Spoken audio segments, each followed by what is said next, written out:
Hey everybody, welcome back. Today I'm going to be critiquing 3 young artists. I was going to plan on doing it as 6 originally, but I didn't want the video to go too long, so I'm going to decide to do it 3, and I'll post the next 3 in a future video. So let's get started. The first is from a longtime subscriber named Random. Now, she did Cherry Bomb from Has Been Hotel. First off, the composition is really good, and you have a natural eye for seeing the whole form. Now, what I mean by that is you actually see the whole drawing. You don't just focus on the head and kind of scribble and doodle in the rest, which is kind of some things that a lot of the younger artists do, or some people are just getting into art. They want to make the face really, really cool, and then they just doodle in the rest and can get messy and bogged down really quick. 2 things that I think that'll really help you. One is that you need to focus on gesture drawing. So gesture drawings are very quick, rapid drawings that kind of just get the movement of the figure as a whole. And this will help you so that way figures don't run off the page, as we see at the very bottom with your foot. Although the composition, once again, is still really, really good. One thing that does, not to say bother me about a lot of younger artists, but does make me wonder is I don't see a lot of construction lines in this drawing. And what I mean by construction lines are you want to encompass the head, the arms, and the legs, and the feet, and everything all in one drawing. You want to be able to see where you're plotting the eyes, the shoulders, the arms, and everything else. This will actually help you naturally become a better artist.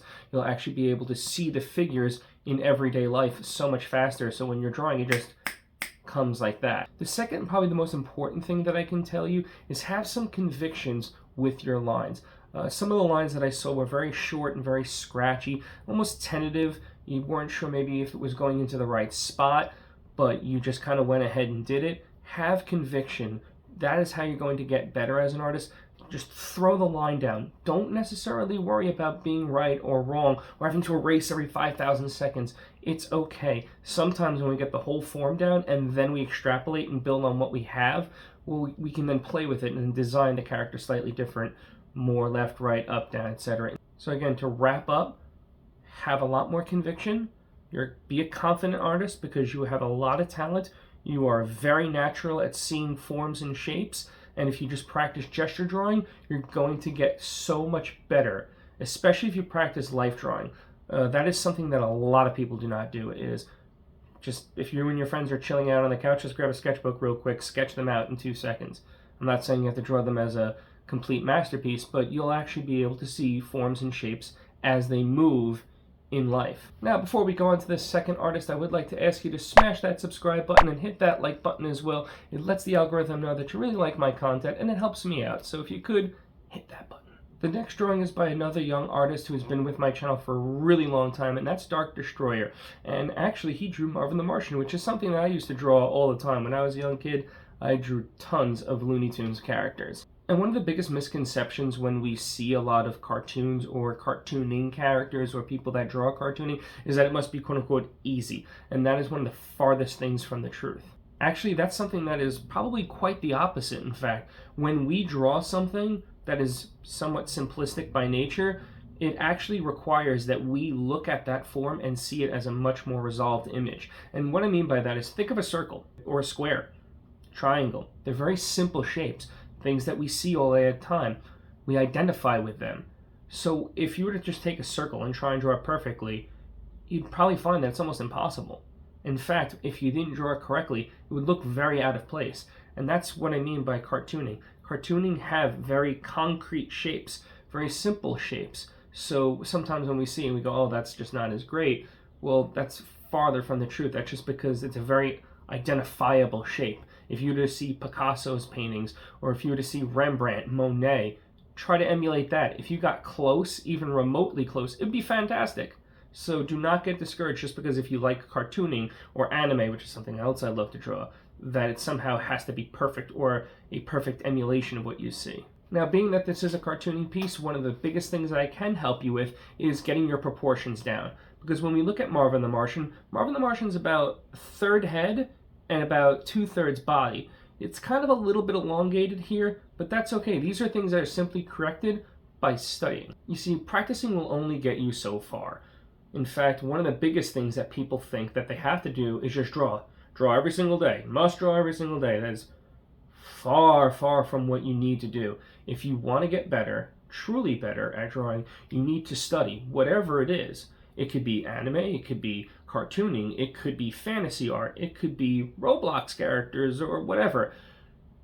Whatever you love, that's what you should try and study. If it's a Disney character and you like specific Disney characters, then look at their reference images and study their proportions, because every character design and every person's character design is different. Whether it's Hayao Miyazaki or Vizipop, everyone has a different way of drawing their characters, and that is why they are very iconic when you see them. As per the coloring and the overall design is very well. The colors are solid, they're bold, which is very representative of cartooning, but there are a lot of like little wavy and shaky lines, which is probably indicative of many young artists. So I will say, if you have to use a stencil or use a ruler when you're first starting out, it's okay to do so. It's not a crutch. It's quite all right. As you get older and as your hand-eye coordination gets a little bit better, you want to slowly then gravitate away from using rulers and templates. It will overall help you then better as an artist.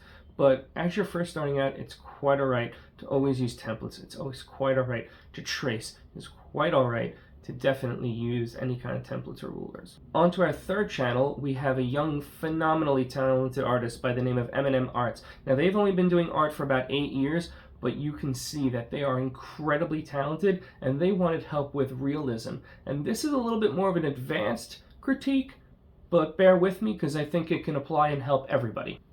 Coffee break. I live off of coffee. I have to have it. So M&M Arts really wants help with their realism drawings and how to push them to the next level. Following up on Dark Destroyer, the biggest piece of advice I can tell you is to start studying. And I mean, this is where studying kind of meets with me getting burnt out when I was younger as an artist, because you're going to start to learn more of the advanced theories, which require more practice of technique and less practice of just doing the things that you love. So for starters, you're going to have to learn the difference between the Loomis method and the Riley method. I would love to go into really in-depth detail about these two methods, but that would be a 20-minute video in and of itself, and I'm not the most talented expert on these particular styles of portraiture drawing and construction, but there are many great references online to help you get started. But I will say this, the Loomis method is probably the simpler method. The Riley method's a little bit more advanced and a little bit better to get, but both can give you the exact effect that you are looking for. It just depends upon what fits you and how you learn better as a person. If you are having trouble seeing an image, eye placement, shadows, values, etc., one of the biggest things that I can tell you is turn your paper upside down. A lot of times when artists aren't sure, it's like the classic step away from your painting method. If you flip your drawing upside down, you will actually then be able to see a lot of the subtle imperfections that you might not have noticed just because by merely changing how the paper lays in front of your eyes. One thing that I want to tell you that you should be practicing is value drawing. This is less focused on line art, because your line art is chef's kiss. For someone your age, it's just wow. It's kind of incredible. But if you really want to get better and bring your art to the next level, I would definitely say practice value drawing. And what I mean by that is you're just going to put in the value of the face and the tones and the midtones and the highlights. You're not going to worry about the eyelids, the eyelashes, the perfectly shaped cornea, etc. You are not going to worry about any of that. Not right now. This will give you a much more painterly approach to how you draw, and you will overall see the images better, and you'll probably be able to see more of the round parts of the face, kind of where the brows start to taper off, the eyes start to curl underneath, etc. One of the great ways to do this is by using vine charcoal, because A, it smudges really easy, so you can get darkness down on the paper very quick, but you can also then sketch. It's actually how the Renaissance masters started almost every single one of their portraits. So for the last thing that I can tell you that would probably really help you out, again, the most on the technical aspect, is getting an artist's anatomy book, because this will help you identify muscle tissue and the way the shapes of the eyes are on the inside of the skull, not just on the outside of the skull, because you really do draw it from the outside in and all around, not just the little part that we see, because it has a shape, it has a form. So these are things that an anatomy book will help you with more so than anything else. And if your parents would allow you to do some life drawing classes, then I would suggest that you do that 1000%. It's going to help you elevate your realism game, because once again, you're going to be able to see how the crooks of the hands are and how they interplay with light. And when you study those things more, that's how you're going to get better. And that wraps up today's critiques. Thank you all for stopping by. Don't forget, there is going to be a part 2 about this, probably in the next couple of days, or maybe even in a week, depending upon how my work schedule pans out. I greatly appreciate you all for stopping by.